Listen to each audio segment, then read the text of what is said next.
Good evening, good afternoon, or good morning whenever you hear this show. Uh, Facebook, YouTube, Rumble, Spotify, LinkedIn, X, and I also put it on the other pages, on a lot of other pages here on Facebook. So the show can be seen in a lot of different ways. And this is Dave Emmons with A Strange Reality. And I've been busy lately, and I was just talking to my guest, kind of informing him about some of my latest adventures. And I think I put those out in a show here last week and a week before, two different shows. One was Stephen Mira, who's working with me now on collaborating with some stuff, but also work with IMEX, Dr. Federico Vadel. I work with that team of scientists out of Mexico City. So I try to keep busy, but sometimes it'll stop you and you get scared. Like I was just talking to my guest, yes, you do get scared sometimes, even though you've had many experiences and you've been through some things. But something just scared me a couple of weeks ago, and it's in my shows. I don't want to talk about it, take away the time from my guest, but uh, I thought about dropping away from this subject matter and quitting. Actually, the last couple of weeks, and I thought I'm starting to come to myself, and I said, no, I'm not going to stop. A lot of people say, don't stop. This is what you're supposed to do. You're supposed to enlighten people. And I'd like to get more guests on so they can tell their stories. We're going to go into this a little bit, but my guest, his name is Ryan Kralik, and he's the marketing director of his own little company, and he worked with larger companies before that, previous to that. So he's a marketing expert. I wish he can market my books. They're not selling. I need something there. But he's also a writer, and he spends a lot of his time writing when he's not working and marketing in his company. He talks about ancient origins, and he works with Substack, and he talks about encoded memory, megalithic architecture, and encoded memory. And he's October 25, Lost Civilizations, the myth crafted by colonialism, and also Greek Reporter, the Code of Civilization, how Greece engineered endurance, and Irva, Aperture magazine, why remote viewing works in the information first reality. He gets into deep into some of this stuff. I read some of this synopsis, and Ryan, you're into this pretty deep. You're gonna have to explain some of this stuff to me. But he's got a book out, and before we present that book cover, Ryan Kralik, you tell us a little bit about yourself and what your goals are now and what you're doing. This is Ryan Sure. Kralik. So, yeah, you touched on some of it. By trade, I'm a marketing and communications person. Uh, Most of the last 20, it'll be 26 years be 26 years next month. I think we're about 13 days away from 26 years I've been in, marketing and PR communications and so on. Yeah, you don't look. So, most of that time has been spent either, working, doing that for a company that I worked for, but about the last 10, 15 years has been owning my own agency, where we do that for primarily smaller and medium-sized companies. But also, I've worked with some pretty large companies too that people have heard of. But um, my specialty, I guess, over most of that time has been understanding what motivates people. I think if you're in marketing or sales, that's probably the most important. The most important tool that you can have is what is it that what's a way to say it that will make it most likely that it'll go the way you're looking for it to go. For you, for your client, Mm-hmm. whomever. So that's really where my story craft is rooted. I've always been kind of a creative person, but and always liked writing, but I never did all that much of it aside from what was called for in my profession. And the whole time, though, I mean, going back to when I was a little kid, um, I guess let's do it. Let's go back to that. So when I was 11 years old, I was let in on the secret that Santa Claus doesn't exist, right? we're going through this right now with my 8-year-old. We're trying to keep it together, but she sees right through it. But I didn't see right through it. It was a shock to me. It was kind of traumatic. So now I grew up Catholic and I went to Catholic school and always struggled with going along, if that makes sense. Yes, it does. And so this was just a bombshell, this Santa Claus thing. And so it kind of kicked me in the pants and made me start evaluating, what is real, right? If this thing that they told me was real isn't real, what else are they fibbing about? Yeah. And so what that kind of led to was what ended up being a lifetime of pretty deep discovery. There I am, 11 years old, bringing books home from the library on evolution and a lot of these other topics that, frankly, my education up to that point, my religious tradition up to that point said, don't bother with that stuff. It's made up. And so that's really where it started. And then throughout my life, there were a number of things that just always interested me. And they tended to be these things for which there aren't great explanations, right? So, for instance, UAP. I don't know, you might be familiar with that topic somewhat. Oh, yeah. UAP, ancient civilizations, kind of the sociology and anthropology of culture in general. I would, by the time I was in my teens, I wanted to know, why is religion so pervasive if they're all different? It doesn't seem to matter what period of time you look at. Here it is, religion. It doesn't, but they all contradict each other, to some degree. So that didn't make sense to me. I wanted the answer. UAP didn't make sense to me. Easy to dismiss. It's extremely easy to dismiss any one or two or a handful of reports from people that, so that they say something happened to them, or they know of something that happened, or they know of some program. It's very easy to dismiss those things individually. It is next to impossible to dismiss them if you look at the totality of if you look at the volume of evidence. It's next to impossible to dismiss them. And now we're kind of getting to the point where we even are seeing credible physical and visual evidence for it. So, but when I was a kid, if there was something on TV about you might remember the big, I think it was on ABC. It was a big deal, alien autopsy. Yes. Uh-huh. Must have, I don't know if it was 95, 94, Yeah, something like that. I kind of didn't believe it either, Ryan. Yeah. Oh no, I mean, it looked pretty obviously made up to me, but great entertainment. Great effects. Yeah. And I remember that week. It was like, I have got to be home when that thing is on, And so that's kind of where it started way back in the past for me. And then about the time COVID came along, I had sold a company. So I went from being extremely busy to having a lot of time on my hands. And I was just kind of looking for, something fulfilling to do. So I'm a model railroader, but that'll only get you so far. Mm-hmm. So I kind of dove back into a lot of these topics that I had studied over the years. And so I'm rereading all the Graham Hancock stuff and, kind of UAP stuff and remote viewing and so on. What do you think drove you to do this, Ryan? Was there something inside of you that kept telling you do this? Well, yeah, I think so. I was just speaking with somebody earlier today, and he kind of asked me, what's behind this? And it's somebody in in science who I think he was just kind of trying to see, or are you like us or something? But I want to know what exactly is going on here, right? Not with any one of these things, but with all of these things. It strikes me as so unlikely, that the universe ever even comes to exist.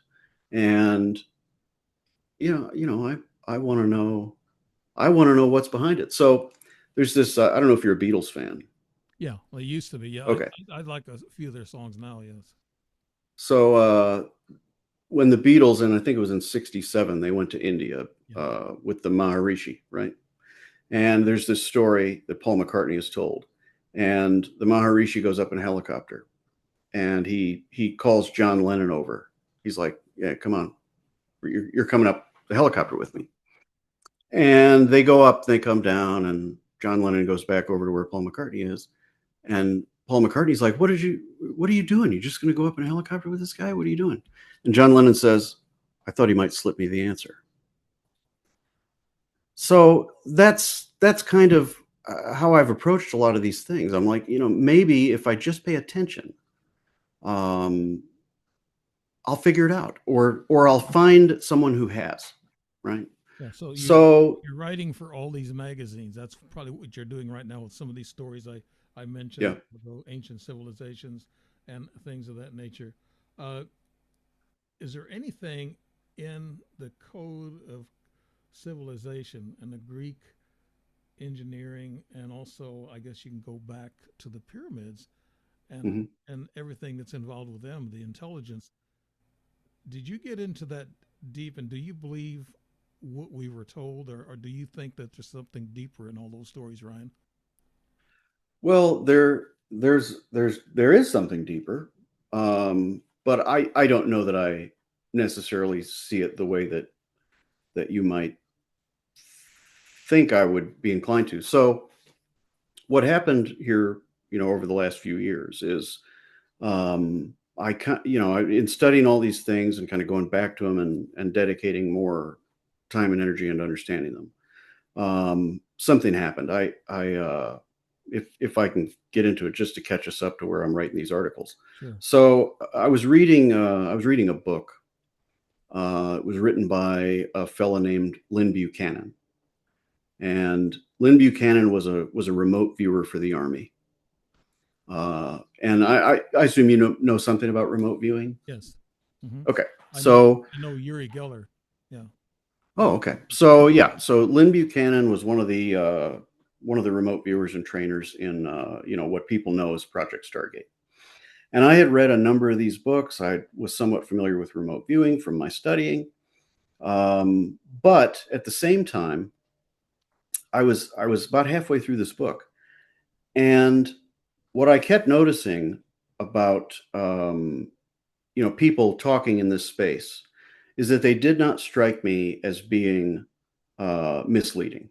Okay. You and I talked a little bit about this before the show. Hmm. When you do what I do for a living, eventually you become an expert in when people are full of it, right?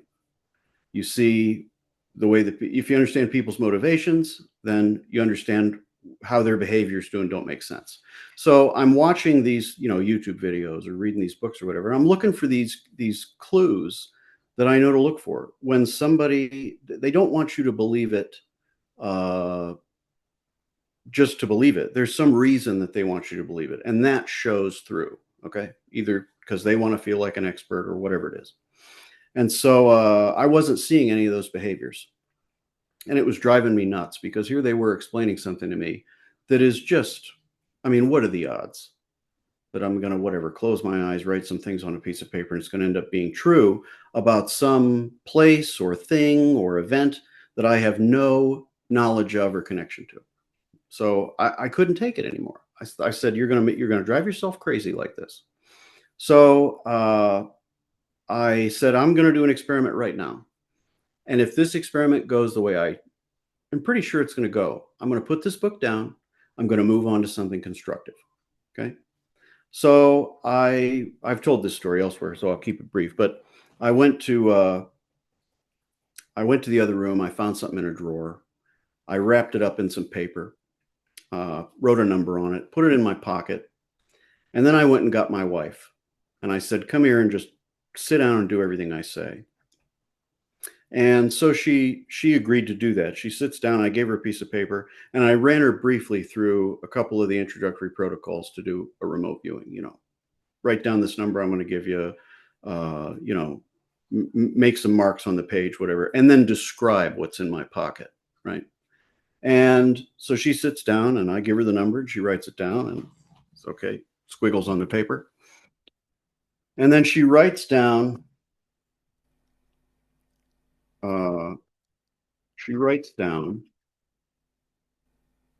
here's the paper. She does the squiggles, and then she writes down round, smooth, green, and small, and draws that, right? Mm-hmm.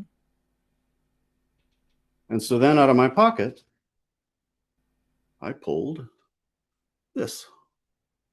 Oh, so she hit it. Yeah.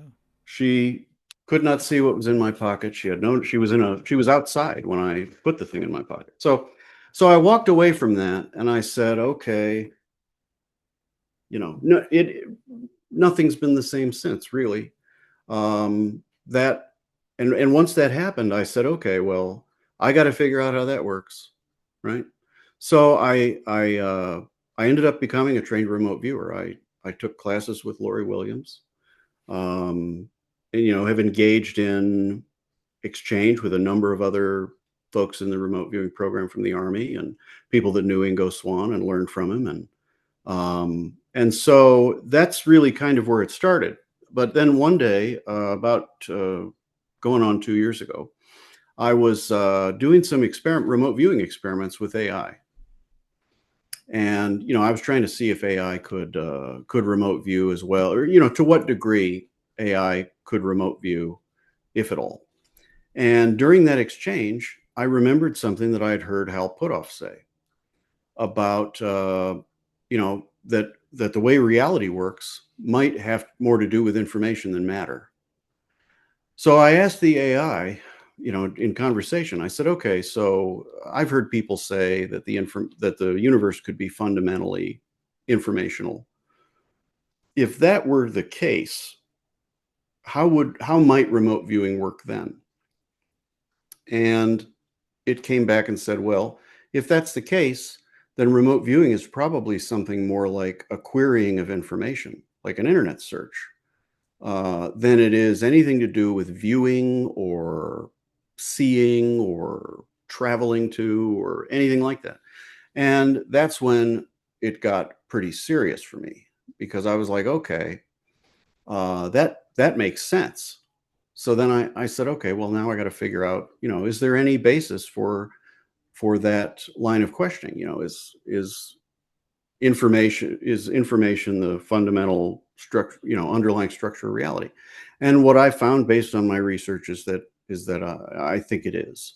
UAP has played a huge role in helping me evaluate that, but and we can get into it as much as you want, but that's what the book is about, is what I call information first, Well, which is let's matter and energy are emergent structures right. from the underlying informational substrate. Okay. And so these articles that I've written over the past couple of years, that is what primarily they have to do with. So And how did I've evaluated. You get that information from? You said you studied up on a lot of other people's work, and that's how Tartaria come about, because they go from a map from other people, and then they communicate, and that information goes to maybe around the world eventually. Like the Incas and all over. So you're a believer that a lot of the stuff is set and it's in writing, probably on stone, ancient, but also telepathic things that you're talking about remote viewing. That's kind of telepathic, and you're talking about consciousness, and consciousness is a great big item right now for the UFO and ET phenomena, because we're taking it from, they can control our minds. They can take away our memories. They can add memories. And sometimes, like you were saying, some people may be cerebral and have dreams, and it could be just as lucid like it really happened. Sure. And we can, there's got to be something tangible, I guess. Is that what you're saying also, Ryan? Well, so when you say they can put things in our minds or whatever, I just want to be upfront. I'm not an experiencer as far as I know. I have seen some things in the sky that I don't know what they are, and they were unusual. But that's all I can say about them. I'm definitely open to it. You know, I've often fallen asleep at night, just kind of whatever, subconsciously trying to communicate to the whoever they are, like, listen, right, pick me. Yeah. But that stems from this really deep desire to know. But you know, you said about how they can put things in your mind. Well, if reality, if the universe as we see it, is in fact not primarily a physical structure, but there's an underlying informational substrate. All you have to do is look at a UAP and how it behaves, and this will kind of start to instantly make sense. That is not a spacecraft. Okay, it's not a craft. It's not a vehicle in the sense that we think of vehicles. It is not designed to carry you through a medium comfortably when moving through the medium without a structure around you would be uncomfortable. It's a reality rewriter.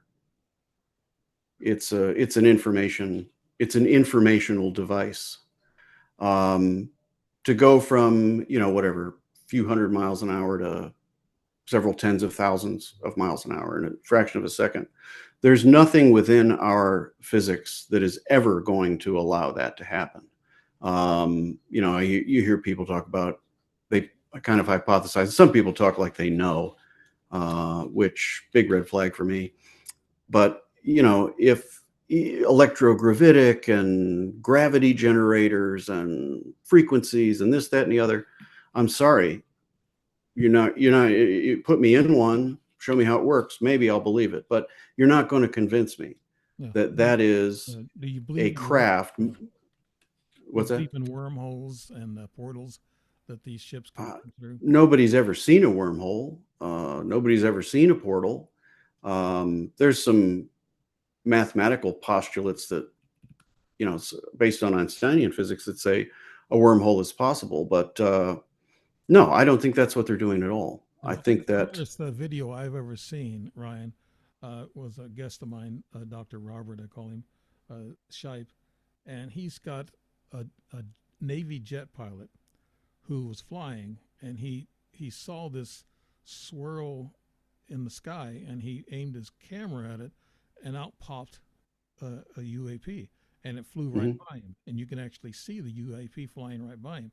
So that was the closest of reality that I've seen a wormhole. And I think I've seen a wormhole, in the sky and they drop down.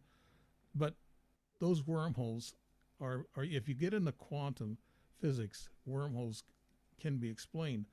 Let's get into your book because you're talking about all this stuff in your book. And let me bring that up and on Zoom here. You have to go through a lot of stuff here. So, okay.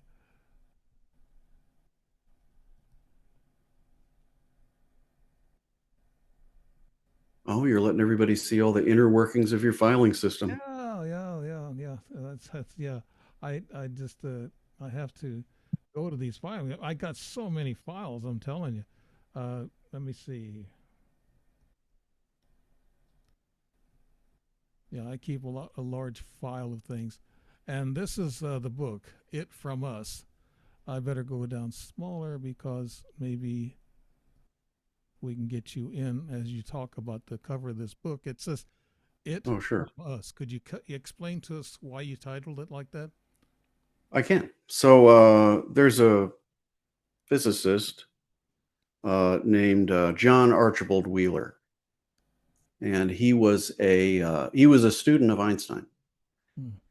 And in the 1980s, after a lifetime of trying to wrestle Einsteinian physics and quantum mechanics together, he said that he'd come to understand that everything in the universe is the result of an answer to a yes or no question.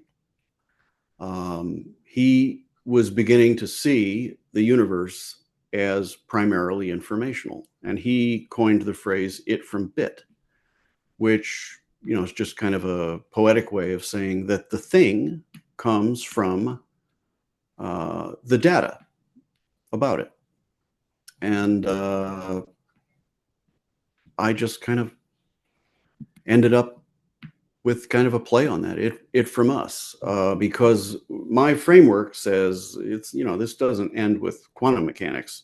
Mm-hmm. You know, all systems are going to tend, so the underlying substrate of reality is informational. Okay. It doesn't exist and you cannot see it, but the information is present about, relationships between things. And if you look at quantum mechanics, it tells you this exact story in miniature. But Are you that talking, underlying are you, substrate, are you talking about matrix, what they talk about, that we're seeing a matrix and that's what we are, Ryan? no, you wouldn't see this. It doesn't exist in the sense that you and I think of things existing, right? Um, like what existed before the Big Bang? Mm-hmm. Well, probably only two things existed: the information that a Big Bang could happen and what all the relationships might be between what comes from that, and nothing, right? It's difficult for us to understand that because we're of a universe that isn't nothing. It's loads and loads of somethings. But even if you look at the mathematics of a lot of the physics, this is kind of what it tells us.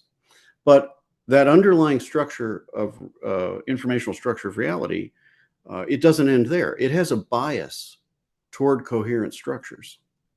This is why planets come together and stars, and this is also why uh, churches with a great informational uh, uh, story will draw adherents to them. It's why a civilization or a society with a good underlying informational coherence will draw people to it. Well, it's that same informational coherence that causes physical gravity. Not to say that gravity doesn't have all the physical effects that we measure and that it doesn't on our level have to do with mass. Sure it does, but underlying that, it's got nothing to do with mass. It's got to do with informationally coherent structures, and the underlying substrates bias towards those things against the default state, which is entropic, nothing. Yeah, you're So talking pretty deep there, Ryan. Let me read off your it's subject. hard to do it without Yeah, talking to. It's hard to yeah, definitely. explain It is. without getting into It it. is hard to explain because each word has a different meaning to different people, and what they're thinking is, okay, what does this writer mean? The Oh yeah, synopsis of the big. book, It's kind of a big problem. yeah, it from us, an information first framework and the purpose of consciousness. Now, consciousness is a big word in the UAP and ET studies. They're working on that now. NHI, non-human intelligence, and that's what we're talking about. It's the purpose of consciousness, as well as some of the articles you've written recently exploring the same topics and podcasts you've done. And I can tell you're a very learned guy. Not to study a lot of this stuff in an academic area, but you're very you're very good at this. It sounds like. And the central claim, it from us, is the information is a substrate of reality. You were talking about that, and then the Mhm. framework connects physics, quantum paradoxes. Could you tell us a little bit about that? Quantum paradoxes. Sure. I love that. This scientist. He's a parapsychologist. I was talking to him earlier, and he said he had asked me for a synopsis, and I sent him a synopsis. And so, sorry, my daughter thinks it's funny to do things like this. Hmm. It's time for bed. Go to bed. Would you like to be grounded for the rest of the week? Go to bed. That's not happening. Go to bed. ADHD runs in families. Oh, You should know that. But anyway, so what was I saying? well, we were talking. Oh, yeah. So I was talking to this Professor, yeah. parapsychology guy, well known, and he said, "Can I see a synopsis?" I sent it to him. He said, "Well, this sounds like something you're going to need an entire book to tell." I said, "Yeah, this topic rages against the idea of elevator talk, So anytime I talk about this with somebody, I kind of have to start with like, what do you know about quantum physics? But I'll keep it kind of surface and high school level physics. We've all seen the diagram, the double slit, right? Mm-hmm. It behaves like a wave until it's measured, and then there's the particle, right? Well, in my framework, there's a reason for that. It's that the wave represents the possibilities that exist informationally in the underlying informational substrate. There is no particle until it's required here, right? So on our side of the particle wave duality, as they call it, is reality. It's where, there's atoms and there's things and there's gravity and all that. Well, the other side of that, for lack of a better way to say it, the wave part of that situation is not reality as we understand it. It's not the physical universe. It's what exists just under the physical universe. It's the probabilities. A probability is in and of itself an informational, it's a way to express an informational concept. So that's really what I mean when I say that. Quantum mechanics already tells us that the universe fundamentally is informational. Now, where it gets fun, especially like for probably a lot of folks that like to watch your program, where it gets fun is UAP show us, it's my belief based on my research, UAP show us what you can do with this knowledge, right? That's right. Going from 150 miles an hour to 30,000 miles an hour in a fraction of a second has not a darn thing to do with Einsteinian physics. It doesn't. What that thing is doing, it's doing because it's being operated by whoever they are. They understand the nature of our reality. They understand that underlying substrate is accessible, and they seem to show us that our local material reality rules are editable. They're rewritable, which we kind of already know because of psychic functioning and, Dean Radin and guys like that with the random number generators and stuff. And I've spoken to Dean about this at length. And, we're well past, is that stuff real? It is real. So we already know that consciousness, just by itself, naked consciousness by itself, can micro edit reality, right? Well, imagine we accept this understanding of the universe, and then give us a couple 100,000 years.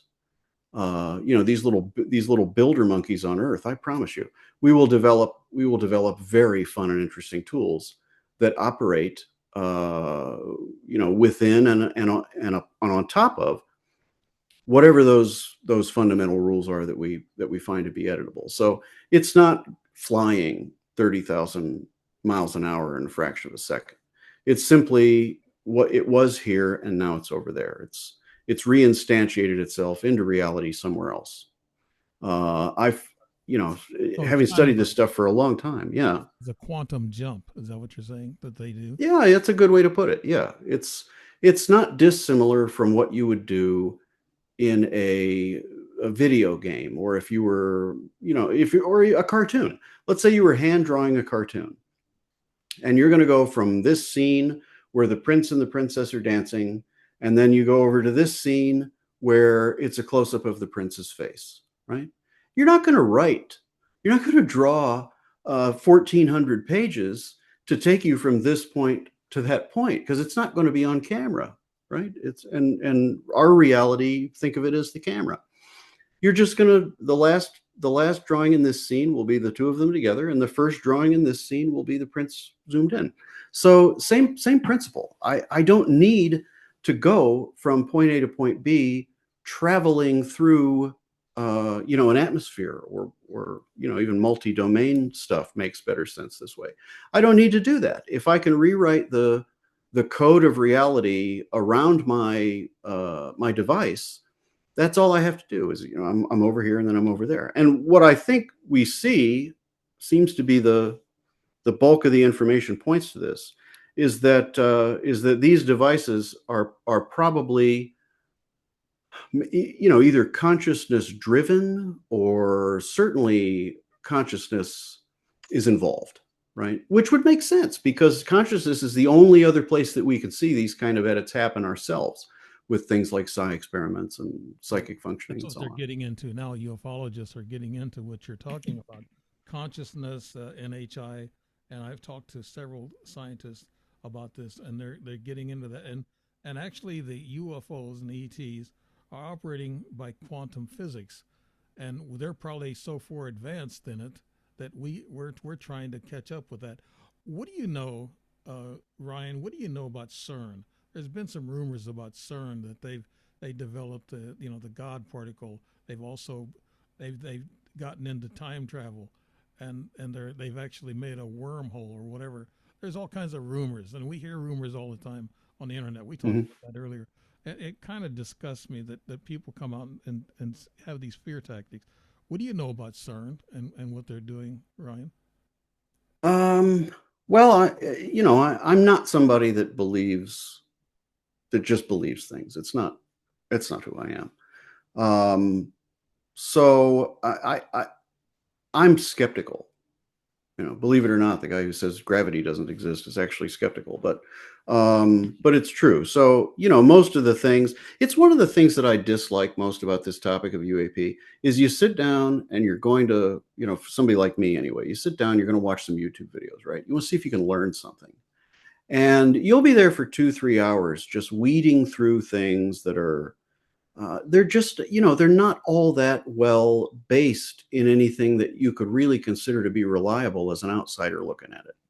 And so a lot of the rumors like that, I kind of lump into that category. If you've got evidence that CERN has, whatever, opened up a portal to another world, I'm by all means, I'm ready to listen to it. I think that would be historic, I might as maybe well the most bring important thing ever happened. Yeah, I might as well bring this topic up. It's very current and going on right now. It's three eye atlas, in which a lot Mhm. of scientists are actually parting the ways.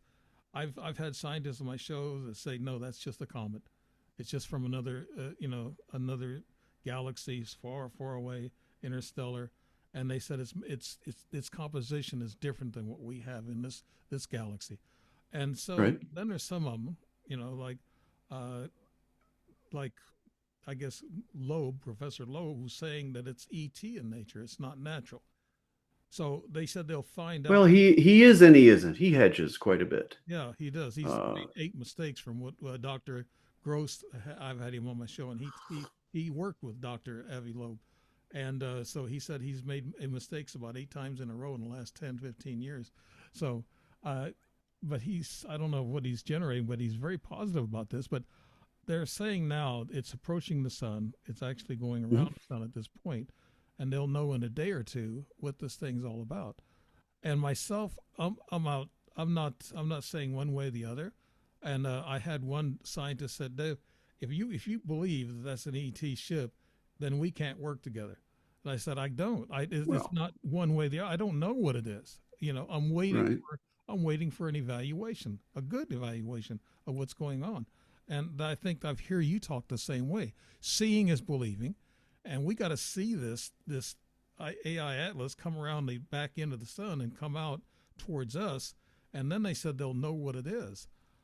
So I'm waiting for that. And am I a little worried about it? I'm more worried about it being a comet or splitting off and hitting our Earth. That's what I'm more worried about it, Ryan. I mean, it's far away. Yeah. It's far away. The sun is about 93 million miles from here, Hmm. right? If you hold up a quarter at noon, it'll just about cover the sun, right? We are extremely far away from the sun. Um, and the sun is, I guess I don't off the top of my head know exactly how much bigger, but it's several millions of times larger than the Earth, and still it's the size of a quarter when you hold a quarter up in the sky. But I look at everything. I always want the simplest explanation. It's how I arrived at this whole information first thing in the first place. Is I look at what happens in modern physics, where, and you mentioned CERN. Um, if you if you want my opinion about CERN, I think probably it's taught us what we're going to learn. Um, I believe a number of Nobel Prizes have been awarded for things proven real that are not real. Okay. Um, the majority of the subatomic particles that our physics calls, accepts as real now, have not technically been proven to exist. Dark matter and dark energy have not been proven to exist. Black holes, while the evidence is better than it's ever been, and I do personally believe that there are black holes, and I have a theory about what purpose they serve. But Could you tell us your thoughts on that, Ryan? What oh are yeah, they're information processing nodes. They're the final hub where information in a galaxy is collected. If you look at like um, law of conservation kind of stuff that goes on around a black hole. I mean it's what they are in an information first reality framework. They are coherence anchors, right? mm-hmm. And that equates to what we understand it would be in a physical world. They're large gravity wells. Right, but Um, they're getting down to the dark matter thing. They're almost starting to prove it. There's been some scientific study, not some, quite a bit. And dark energy is, they said it's got to be out there because there's something that's got a force to it that's keeping it it. only has to be out there Yeah. for the math to work if material is fundamental. Mm-hmm. But based on my work, I don't believe material is fundamental, and I don't think that the majority of these things that we've just discussed, with the exception of black holes, although black holes started out this way, are ways to make sense of what doesn't otherwise make sense. This is how we. I actually was hypothesizing an experiment that has to do with sidereal time. I don't know if you know much about sidereal I time, but haven't heard, but it's the position, it's the longitudinal position on the planet to the center of the galaxy. So we operate on solar time, right? mm-hmm. Which is the position of the sun versus your longitudinal position on Earth. Well, sidereal time is that your position relative to the center of the Milky Way.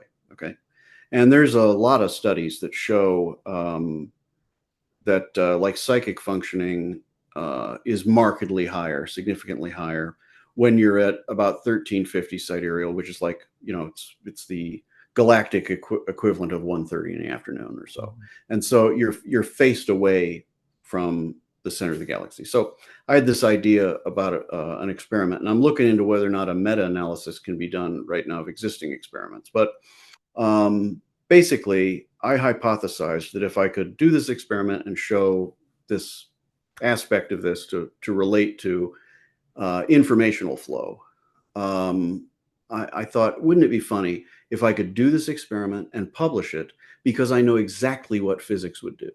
Physics would invent a new particle to explain it. Mm-hmm.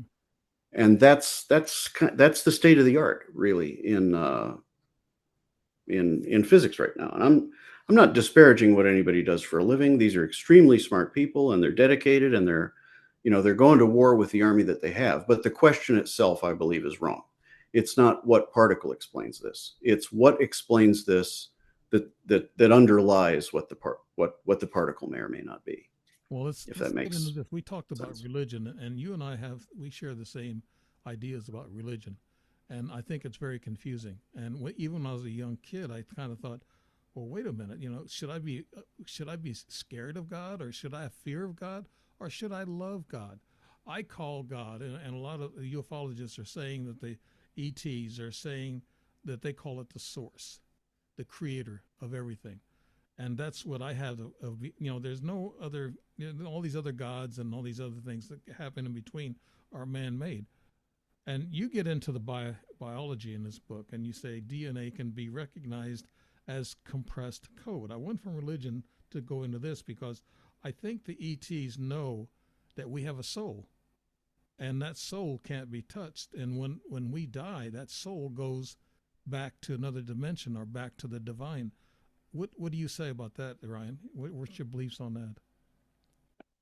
I would say, I mean, I have thoughts on this. I'm just trying to kind of think about how they do or don't fit with what you're saying. Um, I believe that religion is basically mankind's first information system. Okay. Now, I don't think that it's a coincidence that what I call the underlying informational substrate with a bias towards coherence sounds like a lot of really fancy and technical Mm-hmm. jargon for creator God who wants you to do well. Okay. And I don't think that it's a coincidence that they sound like that. I think that, our, as consciousnesses, we are, like all things are, we are absolutely connected to this information structure. Okay. It's how remote viewing works. It's why NDEs happen. An NDE is a numinous event for a consciousness where the aperture is wide open, right? You don't have a functioning, logical prefrontal cortex and, left side of your brain getting in the way with a lot of noise. It's just kind of that consciousness and the informational substrate. But the reason that I think you see religion pop up everywhere, no matter when, I have a whole chapter on this in my book that basically shows all the religions or most of the current religions and references a number of other religions throughout history. Almost every religion that we know enough about to be able to say this was the underlying belief. Almost all of them say the exact same thing. Mm-hmm. And they'll be 1,000 years apart, between cultures that had no contact, but they say the exact same thing. They say, you're not alone. What you do, say, and think matters, right? Take care of each other, hold it together.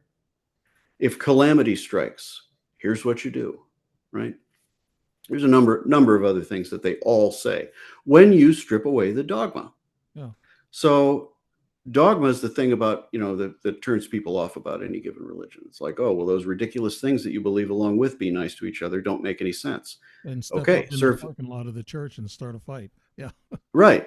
And at surface level, they don't make any sense. But here's what those are. Those are mankind's contribution to the code, right? So I don't know if you work in science, you probably know something about like information theory, like wires and resistance and Yeah. entropic effects and electrons, right? How do I get an email to you? I don't get an email to you, but the letters that I type in do not zip across the lines and pop themselves onto your screen, right? And in fact, because of the problems with the inherent in material science, the things that I type on this keyboard, even encoded, a great many of them will not make it to your machine, right? So they pull them into packets. They compress them into packets. They create redundancies, right? Remember that I said that. When I said all these religions are basically the same. They're all different encoding packets and redundancies for the same thing, which is so that we survive, so that we can Each survive. religion has And a different deity though that they worship. That's the thing. It's a different deity. Like the Christians worship Jesus Christ, and from some of the words that you said a while ago, is that well, I would argue that most Christians worship the Bible.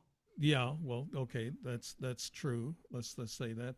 But actually, what the words are said with treat each other with love, kindness, and forgiveness. Those are true psychological words. Guess what else they are? They're coherence mechanisms, right? The underlying substrate biases toward coherence. Those are all all of these kind of the fundamental core things about all these religions are they're tools of coherence. They're about perseverance and survival and persistence.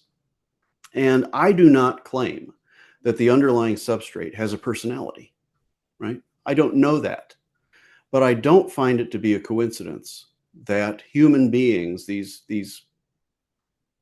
conscious information processing structures, and and our societies that we build, which are in and of themselves coherent strategies. I don't think it's at all coincidental that the ontology stories that we write to tell ourselves are reflective of something very similar to what I'm saying exists there if you look for it. Right. But I'm not saying, I'm not saying that Jesus loves you. I don't know if he does or not. But Yeah. I am saying that the underlying structure biases toward coherence, and our systems that we build are reflective of that bias. You mentioned biology. DNA can be recognized as compressed code. That just represents our what they call a skin suit, our human body. We have a spirit, we have a soul. Now, do you believe that? I mean, did you get into that studying the soul of a human being, Ryan? I don't know that that's true.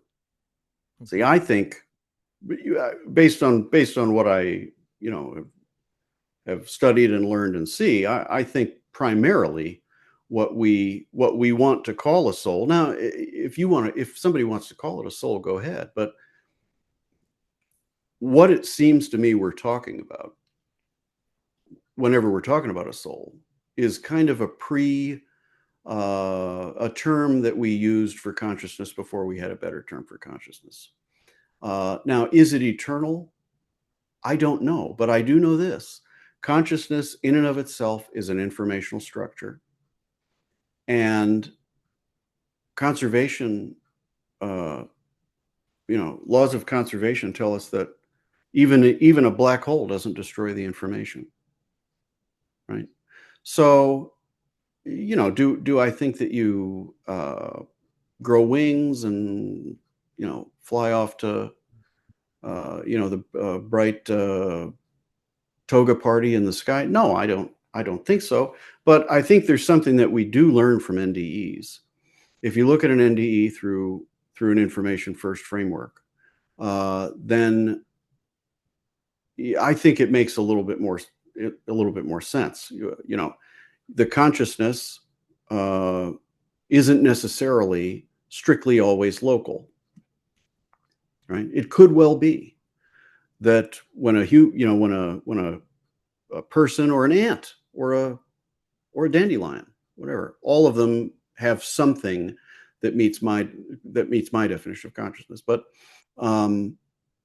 it could well be that the thing that is that consciousness that's created does somehow never it's never it's never gone, right? It's energy. That's certainly possible. But I Okay. think we're a ways off from having any math that shows that. Mm.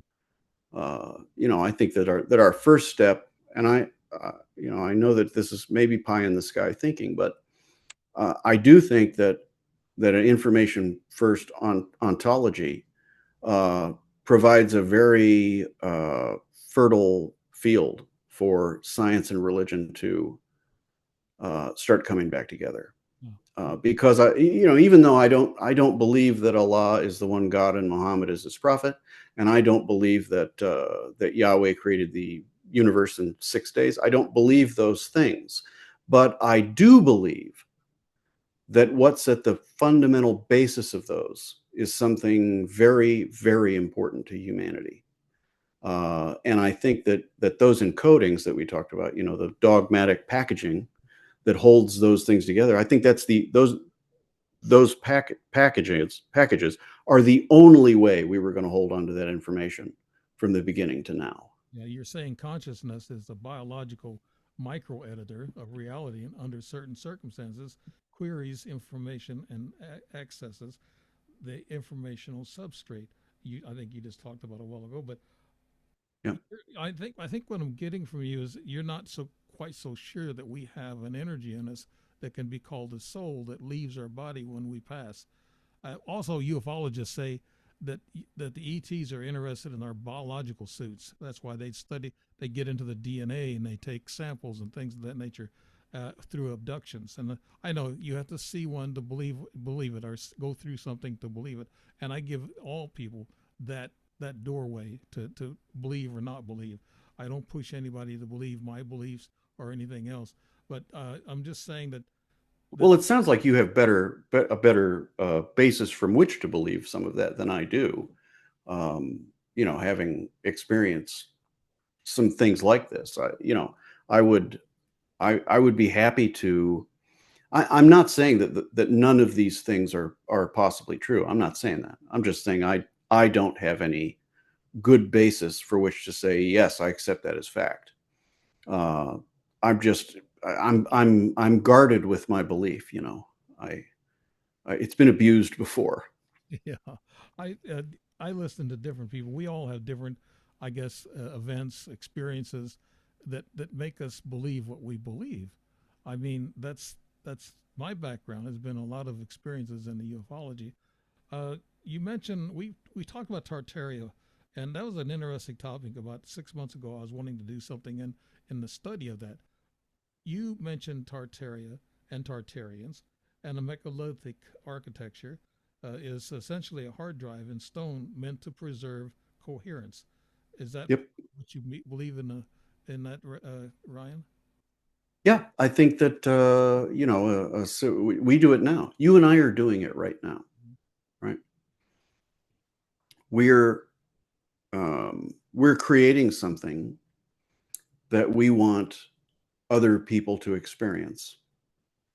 And I think that's fundamentally in our nature. And I think our nature comes from primarily the same thing that all other complex structures in the universe come from, which is this underlying substrate that biases coherence. You and I are right now in real time creating coherent strategies Mm-hmm. and sharing them with other people. That's the same thing that that they were doing at Göbekli Tepe, whether they believe it or not, whether they thought that's what they were doing or not. You know, I, we're not different than ants, right? Does any one ant really have any idea what the heck is going on with the construction of that No. tunnel network? No, they're just doing what they do. God knows what they think they're doing. Oh, we have a lot of But friends that do the same thing. They hold their heads up. yeah, we're, They, no, they we're, don't. we're not different than that. You zoom out far enough, and that's exactly what human beings are. They're tunneling ants. Yeah, And I don't say that to cheapen anything about who we are or what we do. I mean, I think it's a beautiful, beautiful system. I think that's where Uh, consciousness comes in. The ant doesn't well, have. I think yeah, consciousness is the novel aspect of this. There's been life on Earth for, I mean, depending who you believe, something going on 2 billion years. Mm-hmm. There's been life or something very like what we call life, and that's in our we whatever we live 80 years, and so that's an awful long time to us.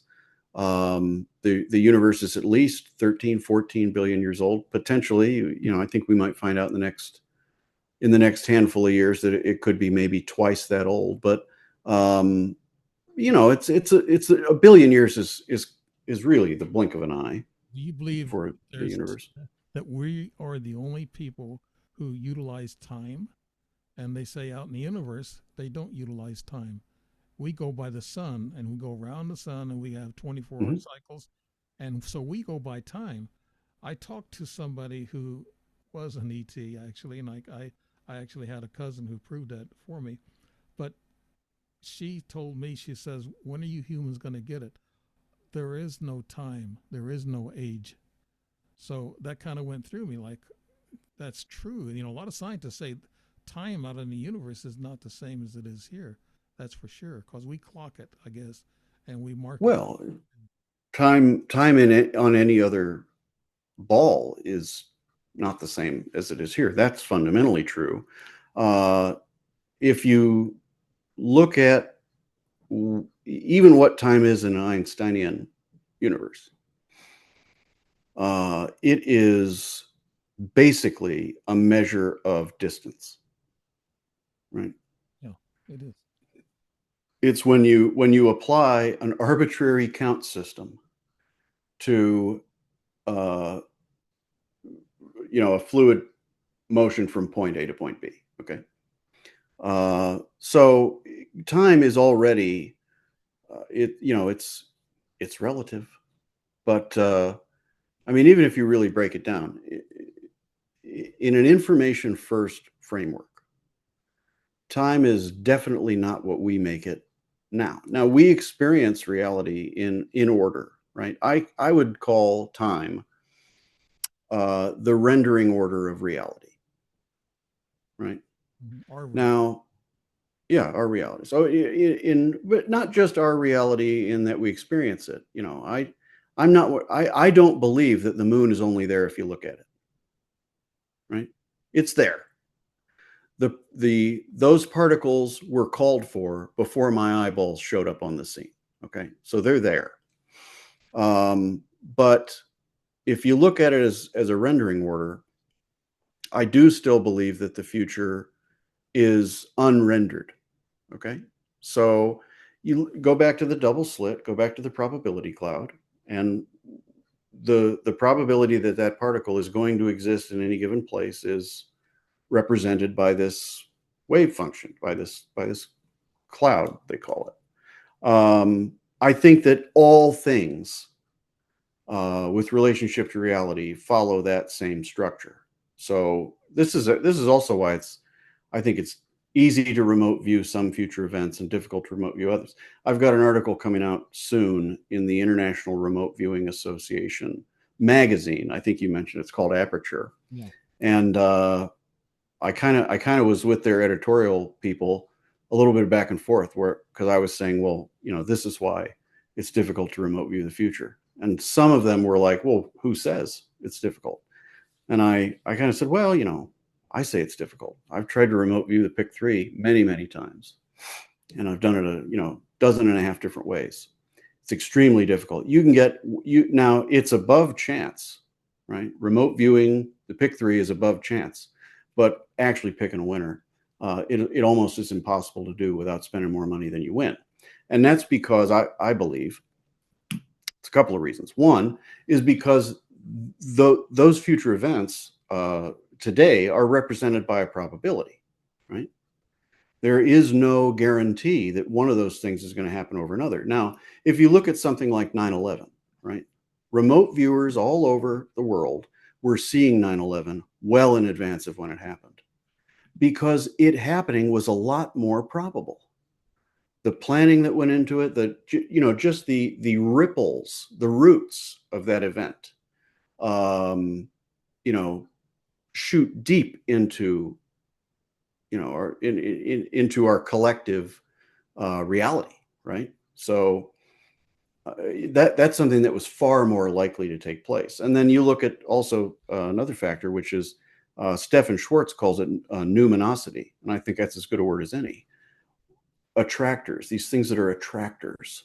I think that isn't just a remote viewing thing where you're more likely to see the thing if it's important to you. But I also think that there are attractors about future events that make things more or less likely to happen a certain way or not. I guess it's time to throw in the time travel thing, the time travel idea. What's your thoughts on that, Ryan? It's a good question. I think it's a fun topic. Mm-hmm. That's one of the things that I like about all these topics that we've been talking about. But it's also something that I think makes them, you have to engage some skepticism, because otherwise, you can get way down a rabbit hole. I love science fiction and fantasy, favorite genres, right? And the thing I always kind of identified as a little bit dangerous, maybe for some people, about some of these far out topics, or what some people would call far out topic, is that kind of that line between entertainment and I don't know if it's infatuation, but it's like you can want to believe something so bad because it's just so fun, it's so fulfilling. Yeah. And so I always try to just remind myself, you really only can know You can't know what you do know. That's If you why really break it I've down. several books of reality bio type thing, and then my last book was about sci-fi, and so I got into Mhm. the sci-fi thing. Of course, it takes a lot of Is that the one where it's like it was like this couple, and it was yeah, like a yeah, one, yeah, a Palladian and an Earth. yeah, yeah, It's a love romance war type thing, but they join forces. But when you go from writing, like I was writing for my ledger, and I was writing, like study material stuff, like angels, and I went into the religions, and I got into my bio about the UFOs.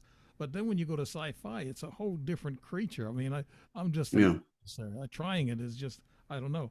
Let's go to the last topic. I think you have. It may not be the last topic in your book, but I want you to talk a little bit about that before we leave. But technology, from the first stone tools to artificial intelligence, technology represents the externalization and acceleration of memory, allowing information to persist and reshape itself. And that's what we were talking about Tartarian. They must have gathered their information from previous civilizations, right, Ryan? Well, no, what I was saying about the idea of Tartarians, I think that I don't think there was ever a kingdom or a people who were called themselves that. I think that that is mostly, um, and almost all of our information about it is from these maps. And maps in those days were a game of telephone, right? You couldn't travel a continent, no matter how hard you tried or how much you wanted to. It was not possible. So you would explore what areas that you could. You would document those. You would bring those together with other sources and so on. And I've been down this road with the whole Atlantis, Antarctica, Graham Hancock thing. And I love Graham Hancock, and I think he's done tremendous good for the collective imagination, of Western society, to open the door to get us to look at other things besides just the results thus far of empirical science. And I think that's incredibly important. But I've also read Plato, Okay. and nobody can, and I've read more than one translation approach. Nobody can walk away from what is it, Critias, I think is where he discusses Solon and Atlantis. Nobody can read that to the extent that they understand what is being said there. And you have to read a modern translation of it, and maybe even compare that to an older translation. But there's nothing about that story that Plato is trying to make historical fact. It's allegory from the word go. It's not, oh, well, people call it allegory because they're trying to cover something else. No, read the entire thing. It is allegorical. It is, and it's completely in line with how he told stories. Mm-hmm. When he told the story of the cave, he was not saying we all live in a cave, right? Yeah. He's using the story. So it's fun to think about. It's definitely interesting, and I think it leads to things that you can discover when you approach an ancient civilization and say, okay, what did they know? But I promise you, they didn't know how to. I promise you, they did not. I believe they did not know how to defy gravity in the way that what clearly some people believe when I Do talk to them you about it. But do you believe, Ryan, in ET involvement throughout our history? why not? I mean, they're involved now. Um, yeah, oh yeah. I not just that. Religious experiences and revelation. I get into this quite a bit in the book too. Mhm. Uh, like the Fatima, Yeah. Marian apparition. I dug into that because I felt like I needed to address that in the book. If you go back and you read what a lot of people were reporting at the time, those kids didn't say anything about Mary. All they said was, "It's a woman. Here's what she's telling us." And it wasn't until the purveyors of dogma came in and framed it through the lens of local understanding, which was The Catholicism. true story, did they explain what she wore, Ryan? They couldn't see her. They couldn't see a person like that. It's a female. She's communicating with us. I think they saw her as light. And there were some other things that a lot of people saw. So something happened there. I think you have to accept that. But here we take something that we all kind of come to accept as having this religious meaning, right? And she could be the same thing a UAP was, or she could be there could be beings or consciousnesses native to the substrate. How do I know? But yeah, if UAPs are, and I don't in the book say that I know what UAPs are, what's behind them, or is it ultra terrestrials, or is it us from the future? Any of those things are frankly probably on the table if you have a mastery of the underlying layer of reality. But what I do know is that a great many of these things that we have been trained to logically discount as impossible are not only possible or understandable, but in many cases are precisely what you would expect if our universe, our reality, is fundamentally based on information. Can you believe our military and our politicians, or they have these committees, joint committees, and they're saying that these ETs that they're talking about, these whistleblowers are talking about, are interdimensional beings, and they say that they have bases underneath the ocean, and that's what one senator said. And so they're coming out slowly with this, and they say there'll be disclosure before long. I think it's going to happen, but then I don't think that's going to change society. I think they're really slow about doing that because here we're set up, believing, in religion and things of that nature. And a lot of people, that's going to be a shock to them to know that there's life out there in outer space. Ryan, that's the Well, I think there's a friend of mine who periodically I'll talk about him, especially when I'm doing podcasts about this. He and I used to host a podcast together years ago, and the premise was that he's a person of faith and I'm the atheist, right? Mhm. And so we'd go at topics, and just kind of we'd have the same discussions we'd have when we were having lunch or dinner together, whatever. But we'd just do it in front of a camera. And when I first felt like I had enough of the pieces together, what ended up becoming It From Us, this book, when I thought I had enough of the pieces together that it was really a framework or a theory, I called him right away. And I wanted two things. One, I wanted to share it with him to see what he thought about it, just in general, because we're friends. But also, I wanted to hear, kind of on the level under that, how does that sound to you as a person of faith, Mhm. right? And he said, "Man, that's interesting." And then we were talking. He's very rarely silent, right? When we're having a discussion, and this discussion, most of it was just long pauses. I'm like, "Give me something, man." But I ended up asking him about it later, gave him some time to digest it, and we were texting, and I said, "Let me ask you this in all seriousness: if something like this could be shown to be probable, you know, would you ever believe it?" And he kind of tried to dodge the question a little bit. I said, "No, answer this. Could you accept what I just explained to you as truth about reality if, you could be shown some evidence that it's likely?" And he said, "Probably not." Hmm. And I said, "Why?" And I'll give him this. He knows. He knows. He said, "Dogma. Yeah, there you Too go. much dogma." I don't think if aliens landed on the White House lawn that most believers in their generation would change anything they believe. They might change how they rationalize some things around them to, to mesh with it. That's what people do. It's what they do.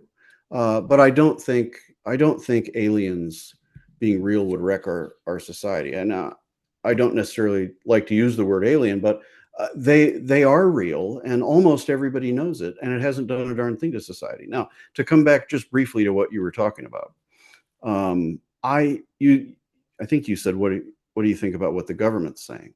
Am I allowed to what extent can I swear? I not the letter F. I mean, but the. Oh, okay. Well, I don't think that other than some very specific things like identifying who the enemy is, basically where he is, and being very good about killing him.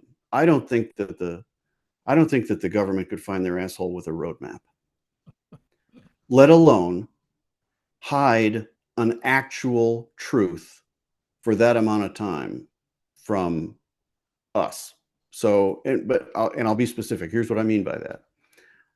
Do you want to know what I think the real truth is that they're hiding? That they don't have any idea what these things are or where they come from. Now, do they maybe have some of them or pieces of them? Yeah, I could buy that.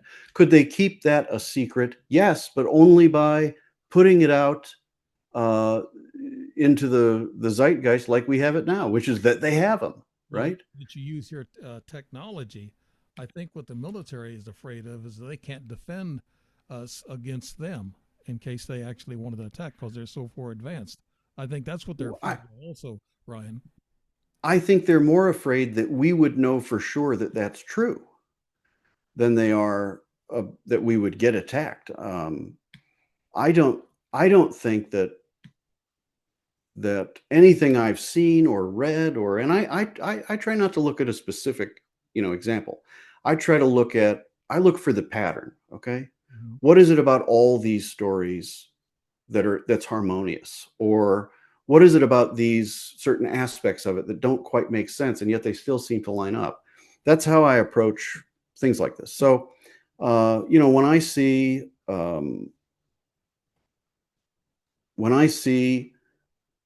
the stories that seem to come out about, the government's involved, and they've got these things and they know, and they're keeping it a secret from us and they don't want us to know. That strikes me as just classic counterintelligence. Yeah. You can't, if you can't keep the secret, and we know human beings are just awful at it, awful at keeping secrets. I know I'm not that good at it myself.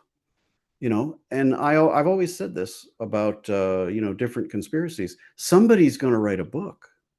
Simon & Schuster's got a big budget and they like blockbusters. Mm-hmm. Somebody's going to write a book. Oh, well, then you just kill him. Okay, fine. Then somebody's going to write a book about how they killed him for the book he was going to write. Mm-hmm. Well, we'll kill them. Where does that end? I think what probably is the most likely is that these things are real. They are happening. They've been happening for as long as anybody's been looking up. Mm-hmm. And the real secret that they're keeping is that they don't have a damn idea any of the specifics about what they don't know any more than you or I do about who they are, where they're from, or what their intentions are. I've had experiences with them. I don't know where they're from and who they are. Actually, I just know. Would you believe them if they told you? Probably not. I mean, I haven't heard anything direct anyway. In closing, can you believe we're going on an hour and a half? And in closing, Ryan, could you tell us about when your book's going to be released and how we can find out about it and where we can reach you on YouTube or whatever? Yeah. Well, there's a YouTube channel where I'm just doing like these 3-minute, like almost like a chapter overview that kind of takes you on the arc of the story of the book. I'm really just kind of doing that to have a presence there because, publishers like to see that kind of thing. But there's a Substack that you can get to. But the easiest thing, if you want to dig in, is just go to the website that I have for the book. It's called itfromus.com. And from there, it links to every other place. Now, as far as when the book is coming out, I have been absolutely done with the book like 5 times, right? Yeah, it's a And re- just this morning, I'm on draft 9. oh, And just this morning, I went back into it to look at something, and I was like, oh, this needs more here. So, it's pretty much done, but not exactly done. I've been talking to, literary agents and publishers. I've had a bunch of them pass. I've had a few offers that, um, some that I've backburnered, and let me see what's out there and get back to you. Some that I've just turned down cold because I didn't think they were very good. I really think that the idea is good. I think that the reasoning for it is sound. I think that the research behind it is solid. I've been involved in a lot of outreach with folks who I look up to as scholars. Folks that people have heard of, who research these types of things, and I've asked them, hey, look at what I've done here, and give me feedback and so on. And a lot of that has been really terrific. Like even this morning, the guy that I was talking to, and I've only just started communicating with him, so I'm not going to use his name, but it's like talking to the Beatles, kind of, for me. It's that cool. But what they're telling me, this fellow today said, he said, I like this and I find it interesting because of the number of things that it offers an explanation to. I said, well, yeah, that's what a good theory is going to do, right? But so I'm going through that process. I couldn't say exactly when I think when exactly the book is going to come out, but my guess would be probably sometime in the first half of next year. But the whole time I'm writing articles related to it. So right. I've had a couple articles in Ancient Origins. You can check those out. I've got an article coming out, I think any day now, in Greek Reporter, a number of other places. And if you go to the website itfromus.com, you can find links to those things too. So You must be pretty busy. I mean, you got a day job and you do this at night, I guess, and write. my wife hates this. Yeah, I know. Writing takes a long time. I've written 4 books, and I know it's a lot of work. But in closing, I want to tell people that they want to get a hold of you. Maybe they can look your name up, Ryan Kralik, and I will put some websites on in the narrative whenever I post this video, and we'll do that. That'd be great. And Thanks for having me on. I appreciate it. thank you, Ryan Kralik, for being here on the show. Strange Reality with Dave Emmons, and we're going to be closing. And thank everybody out there for listening. And this is a deep topic, and you kept me on my toes, Ryan, a little bit. I, I usually don't go past the mechanics of things, but you're going into the underlying, you know, intelligence and the consciousness of all this, and that's good. I want to learn more about NHI and consciousness, and I think we all need to know more than what we have. But if I can put everything together and find out what they who they really are and what they really want, we don't know. I don't think anybody knows the ETs I'm talking about. But I want to I thank. I I have a theory about that. I'll just say it really quickly. I think they are there showing us what we can do Yeah, yeah, yeah, if we work together and figure it out. yeah. Maybe one day we will. Alrighty, thank you, Ryan Kralik, for the show. And the Strange Reality, Dave Emmons. We're signing off. Thanks everybody for listening in, and we want to thank you for taking time to listen into the show.